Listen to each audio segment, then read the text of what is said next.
mapapasyal naman tayo. This morning, ipapa-experience namin sa inyo ang White Christmas. I'm dreaming of a white Christmas. Pwede niya ma-feel sa isang interactive pasyalan dito lang sa Quezon City. Lapit. Shai, kamusta pa ang masyal mo dyan? Kasama na ka na ba dyan? Baka pwede yung mga anak ni Gwen dyan. Ay, perfect yan. For oh. you, For kids, for sure, family. yeah. I wonder sino kasama ni partner. Sino kasama mo dyan? Hi, partner! Merry Christmas! Hello, partner! Hi, Miss Dean! Hi, Gwen! Nako, eto na nga. 2 days na nga lang Pasko na, guys. Kaya eto na feel na namin ang excitement dito. Lalo pat nandito ako ngayon sa interactive na pasyalan dito sa Quezon City na sobrang bongga kasi parang nagsusnow dito, guys. Para akong nasa ibang bansa. So, ang sarap sa pakiramdam. At syempre yan nga, sabi ko nga, nabanggit ko na kung gusto nyo or hanap nyo ay Winter Wonderland na pasyalan, perfect ito. Lalo na for the Bulinggits. Pero teka, speaking of Bulinggit, nasa na ba? Yung kasama ko. Siya yung nagpahiram sa akin ng long sleeve na to kasi nilalamig na ako, guys. Ate Shai, ako na po ba yung hinahanap niyo? Sabi ko na yan nga, ikaw nga, perfect. Ayan, ang ating UH Bulilit, si David Sean. Ayan, bumati ka muna sa mga puso niya. Hello pa mga kapuso! Good morning po sa inyo!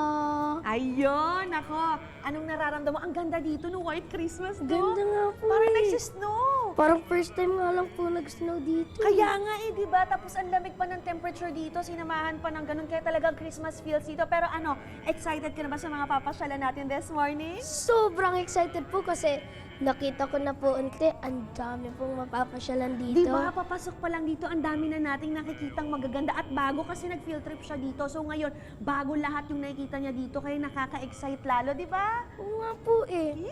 Kaya guys, kung ako sa inyo, dyan lang kayo, huwag kayong aalis dahil mamaya lilibutin na po natin itong parang museum na nga no? Itong pasyalan na ito dito sa Quezon City. At samahan niyo po kami dahil ito na para Christmas feels na talaga. Tumutok lang kayo sa inyong pambansang morning show kasi laging una ka. Unang hirit! Okay mga kapuso, full holiday mode is on! Kaya mamasyal na kasama ang iyong buong pamilya. Kung gusto nyo ng something na talaga ma-enjoy ng mga chikiting ito, pwede nyo itong puntahan. Patingin. Where is it? naman, White Christmas White dito sa Christmas. Philippines. Well, ang ganda talaga dyan. Tayo papasyal this morning ni na partner Shaira at ng UH Bulilit nating si David Sean. Hi guys! Tour nyo na nga kami. Kailangan nyo ba ng pera? Akaso, Good morning, allowance? mga kapuso. Hello dyan sa studio. Nagbabalik kami dito sa isang interactive pasyalan dito sa Quezon City na Christmas theme na nga kasi nga 2 days na lang Pasko na, di ba? At tama po kayo, achieve talaga ang Winter Wonderland experience dito. Kasi kanila, tingnan mo yung paligid natin, David Sean, ang ganda. Puno-puno kami ng Christmas trees dito, tapos may mga snow pa, so nakakatuwa talaga, no? At syempre, kasama ko pa rin si David Sean, ang ating UH Bulilit. David Sean, bati ka muna sa ating mga kapuso.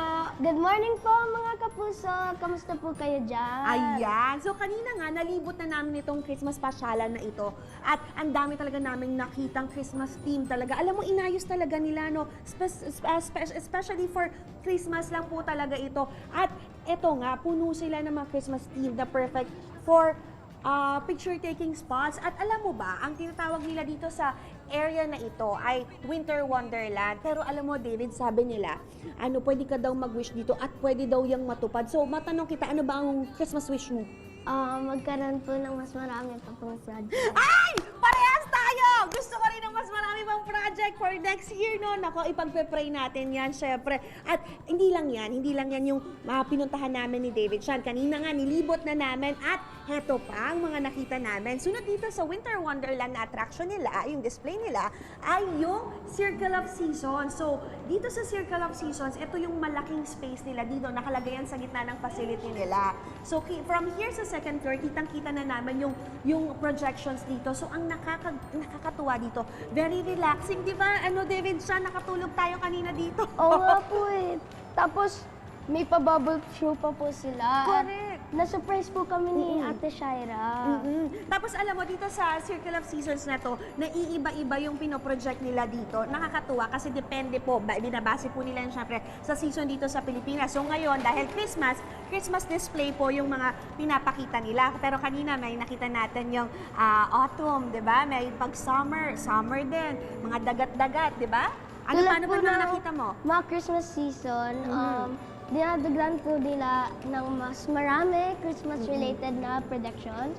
Pina-flash din po nila dito ang mga wishlist ng kanilang mga guests ngayon. Ay, noon. oo, nakakatuwa, no? Kasi dahil nga pina-flash nila yan, yung artist dito, ginamitan nila ng iba't ibang kulay din. Actually, di ba, usually yung Pasko, red and green lang yung ginagamit na color. Pero yung artist na gumawa ng installations na to, gumamit siya ng yellow, ng pink, ng purple. Oo, kaya nakakatuwa talaga, no? Kasi nakikita ng mga tao na bumibisita dito, oh, yung wish ko, ayun yung pinapakita nila. So cute. At syempre, bukod dyan, ito naman ito ang ating window of tales, sinatawag nila. Kasi ito naman yung concept talaga neto ay yung pagbisita ni Santa. So kunyari, syempre bibisita si Santa, sasakay siya sa red na jeepney, katulad nitong nasa likod natin. Kasi nga walang sleigh dito, walang snow sa atin, di ba? Kaya mag-jeep si Santa para i-deliver yung gifts natin. Yes po, at talagang totoong jeep daw po ito. Pwede rin pong sumakay sa mismong jeep habang nagpipicture ang mga bisita po. Oo. At syempre, maliban dito, ito, pwede natin sakyan. Tara, sakay tayo ulit. Actually, ang saya niya, ang comfy niya, ha? Ang comfy niyang, di ba? Yeah. Kaya nag-picture-picture na kami dito. Sabi ko nga, napakalambot naman ng power steering nito. At naaliw nga ito si David Jan kasi ang ganda mag-picture dito. At syempre, maliban dyan, meron pa po sila, bukod dito sa Christmas installation sila, meron din kaming mga pinuntahan ni David Jan, katulad na lang yung Sleeping Forest, no? Ang ganda doon. So, ito yung mga malalaki, mga giant daisies po, yung mga nakita namin doon. Tapos, may kasama po siyang 3D, di ba? 3D paintings. Naging magical po ang forest na to at isa rin po na sa napuntahan namin ay ang hiwaga ng Pilipinas. Pinapakita po dito yung culture natin ng mga Pilipino at sobrang saya po makita na naandun po yung mga binalyo po natin ng mga values and yung mga culture natin, no? Yung Opo. folklore natin, oo. Tapos nandun pa yung mga Banawi Rice Terraces, yung favorite mong owl, yung Philippine Eagle. Ang ganda po sa mata talaga. At sa mga gusto pong bumisita dito, open po itong interactive pasyalan na to mula 11 a.m. hanggang 7:30 p.m. ng Tuesday to Friday. Pero until 8:30 p.m. po sila kapag weekends po. So Saturday and Sunday bukas din po sila. Entrance fee, magkano? Ang entrance fee po ay nag-range mula 600 to 850 pesos. At free naman po ito para sa mga 3 years old and below natin. Ang mga kids niyo po dito, this holidays, dahil until Chinese New Year lang po, itong Christmas displays nila, kaya mga kapuso kiddos, ano pang hinihintay ninyo? Ayain niyo ng mga magulang niyo at pumunta dito sa pasyalan sa Quezon City. Very good, tama. Kaya ano pang hintay nyo? Tara na, pumunta kayo dito. Nako, sulit na sulit po ang ibabayan nyo. At for sure, enjoy po ng mga bata, pati na rin ng mga matatanda, kagaya ko. Matanda. Kaya naman, for more pasyalans like this, tumutok lang kayo araw-araw po sa inyong pambansang morning show, kung saan laging una ka, unahirin! Merry Christmas!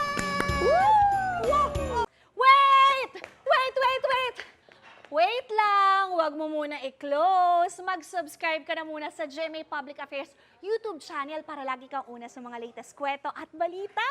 I-follow mo na rin ang official social media pages ng Unang Hirit. Thank you! O sige na,